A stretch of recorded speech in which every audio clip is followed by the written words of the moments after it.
पिता एव पुत्रो जायते, पिता ही पुत्र बनकर के पैदा होता है, उसी का नाम डीएनए है। डी का मतलब हुआ दादा, एन का मतलब हुआ नाना, और ए का मतलब हुआ आत्मा। तो मेरे शरीर में दो चैनल हैं, एक मैटरनल चैनल, एक पैटर्नल चैनल। एक पिता का रक्त संबंध और एक माता का दुग्ध संबंध।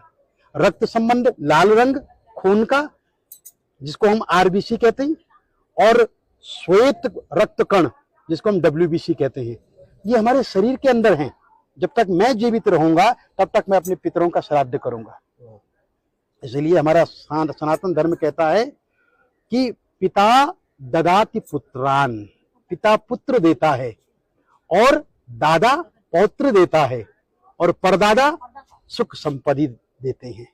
वंशो विस्तारताम यातु, वंश का विस्तार, कीर्ति यातु दिगंतरम, और सारे संसार में कीर्ति का फैलना, आयुर् विपुलताम यातु, लंबी उम्र देना, पितृदेव प्रसादता, पितरों के प्रसाद से, पितरों की कृपा से। तो ये जो 6 महीने हैं, इस 6 महीनों में जब अश्विन का महीना आता है, दक्षिणायन जब आरंभ होता है, तो पितरों का दिन होता है और पितृ वायु रूप में आपके घर में वापस आते हैं कि जो कुछ वो छोड़ करके गए हैं वहां सब ठीक तो है। मैंने जो संपत्ति छोड़ी है उस संपत्ति में मेरे बच्चे मिल बांट करके खा रहे हैं या नहीं, अरे मेरे लिए कुछ दे रहे हैं या नहीं, मुझे स्मरण कर रहे हैं, तो वायु रूप में आते हैं।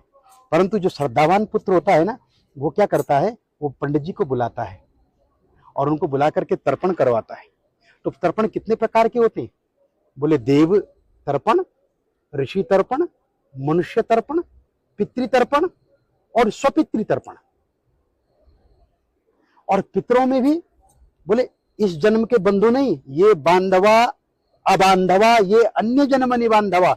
ये श्राद्ध पक्ष ऐसा पक्ष है मित्रों, इसमें आप किसी के लिए भी कर सकते हैं।